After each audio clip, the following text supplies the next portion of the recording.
வணக்கம் நேயர்களே. நமது குழுமத்தில் இருக்கக்கூடிய அனைவருக்கும் இனிய தமிழ் புத்தாண்டு வாழ்த்துக்கள். இந்த வருடம் எல்லோருக்கும் இனிய வருடமாக நிறைய ப்ராஃபிட் லாபத்தை ஈட்டக்கூடிய வருடமாக அமைய வேண்டும் என்று வேண்டுகிறேன்.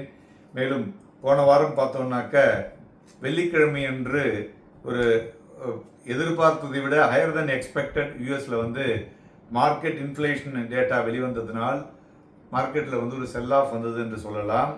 ஸோ நமது நிஃப்டி போன வாரத்தில் பார்த்தோம்னா புதிய உச்சமாகிய 22,775 தொட்டு முடிவடைந்திருக்கும் பொழுது பார்த்தோம்னா 22,519 முடிவடைந்துள்ளது. மெயினாக பிஎஸ்யூ பேங்க், ஃபார்மா, ஐடி ஒரு மேஜர் லூசர்ஸ்ன்னு சொல்லலாம். அதுபோல் மெட்டல் எகெயின் ஒரு பிக்கெஸ்ட் கெய்னர். அதாவது காப்பர் ப்ரைஸ் பார்த்தீங்கன்னாக்கா அதிகரித்து கொண்டே இருக்கிறது. அது மாத்திரம் இல்லாமல் கோல்டு ப்ரைஸஸும் அதிகரிச்சிருக்கு. கிட்டத்தட்ட இந்தியாவிலே 74,000 பர் கிராம் 10 கிராம் உள்ளது ஏறி இருக்கு. அது மாதிரி சில்வர் ப்ரைஸஸ் பார்த்தோன்னா 84,000 பர் கிலோ. ஜிங்க்கும் அதுமாரி பார்த்தோம்னாக்கா ஒரு புதிய உச்சத்தை தொட்டுள்ளது. ஸோ போன வாரத்தில் எஃப்ஐஐ பார்த்தோன்னா 6,526 கோடி ரூபாய்க்கு விற்றுருக்காங்க. டொமஸ்டிக் இன்ஸ்டிடியூஷன்ஸ் 12,311 கோடி ரூபாய்க்கு வாங்கியிருக்காங்க. போன வாரம் வெளிவந்த நம்மளுடைய மேக்ரோ எக்கனாமிக் டேட்டாவில் பார்க்கும் பொழுது சிபிஐ கன்சூமர் ப்ரைஸ் இன்ஃப்ளேஷன் கிட்டத்தட்ட 10 மாதத்தினுடைய லோவை தொட்டிருப்பது குறிப்பிடத்தக்கது. அதுபோல் நம்மளுடைய ஃபாரின் எக்ஸ்சேஞ்ச் ரிசர்வ் பார்த்தோம்னாக்க 648.5 பில்லியனாக இருப்பதும் குறிப்பிடத்தக்கது. மேலும் போன மாதத்தில் மார்ச் மாதத்தில் மியூச்சுவல் ஃபண்ட்ஸில் பார்த்தீங்கன்னாக்க கிட்டத்தட்ட எஸ்ஐபி இன்ஃப்ளோ 19,000 கோடி ரூபாய்க்கு மேலே வந்திருப்பதும் ஒரு நல்ல ஒரு வரவேற்கத்தக்க விஷயம் என்று சொல்லலாம். ஸோ சந்தைகளில் வரும் வாரம் எப்படி இருக்கும், என்னென்ன விஷயங்கள் எல்லாம் பார்க்க வேண்டும் அப்படின்னு பார்க்கும் பொழுது நாம் சனிக்கிழமை அன்னைக்கு உங்களுக்கு தெளிவாக அந்த இன்புட்லாம் கொடுத்துருக்கோம். ப்ளஸ் அதற்கு முன்னாடி பார்த்திங்கனாக்க அந்த மார்க்கெட் லீவ் அன்னைக்கு மார்க்கெட்டினுடைய அடுத்த ஒரு 10 days மூவில் என்ன இருக்கும் அப்படிங்கிற விஷயத்தையும் சொல்லியிருக்கோம். வரும் வாரமும் பார்த்தோம்னாக்க ஒரு ட்ரங்கேட்டட் வீக் அப்படிமோ, அதாவது ஃபுல் வாரமும் இல்லை, ஒரு நாள் லீவ் இருக்குது.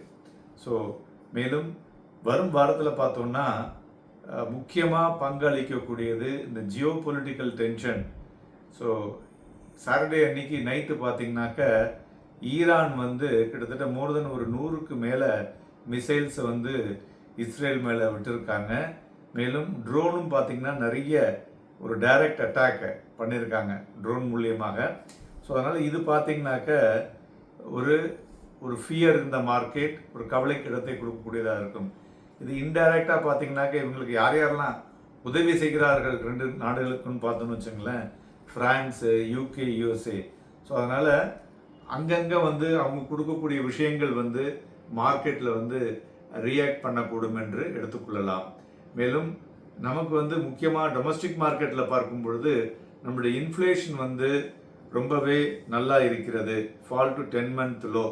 ஸோ மேலும் ஒரு கண்டினியூஸாக பார்த்தோன்னா ஒரு ஸ்லோவாக ஓவராலாக பார்த்தோன்னா எஃப்ஐஐ இன்ஃப்ளோவும் இந்தியாவுக்கு வந்துட்டு இருப்பதும் நம்ம பார்க்க வேண்டிய ஒன்று. மேலும் அந்த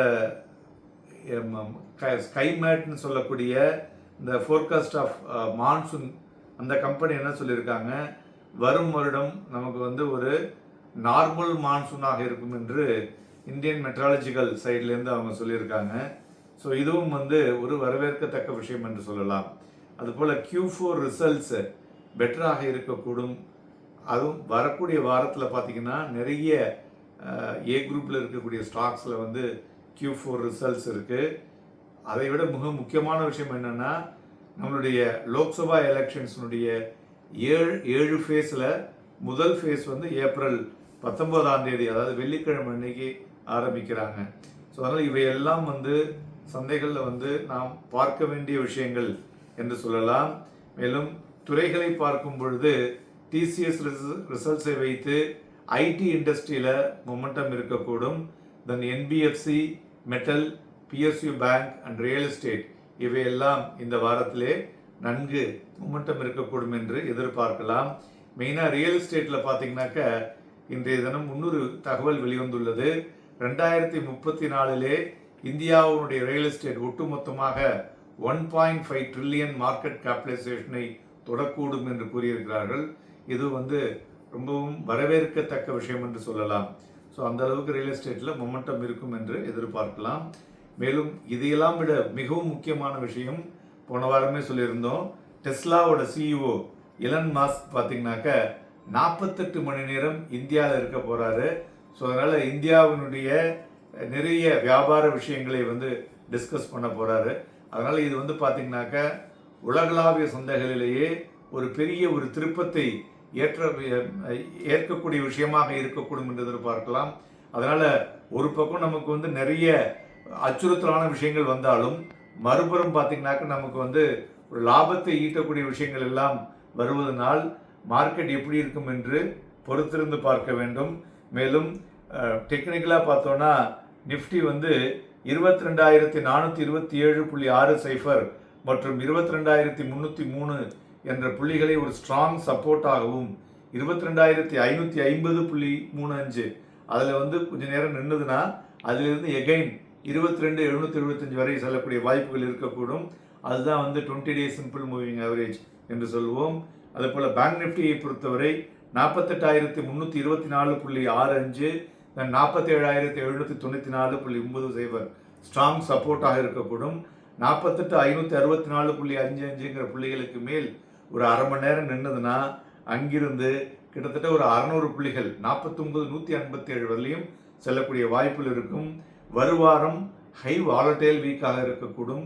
நாளைய தினம் வாங்கி விற்பதற்கும் விற்று வாங்குவதற்கும் ஏதுவாக இருக்கக்கூடும். வரும் வாரம் உங்களுக்கு ப்ராஃபிட்டபிள் வாரமாக அமைய வேண்டும் என்று வேண்டுகிறேன். நன்றி, வணக்கம்.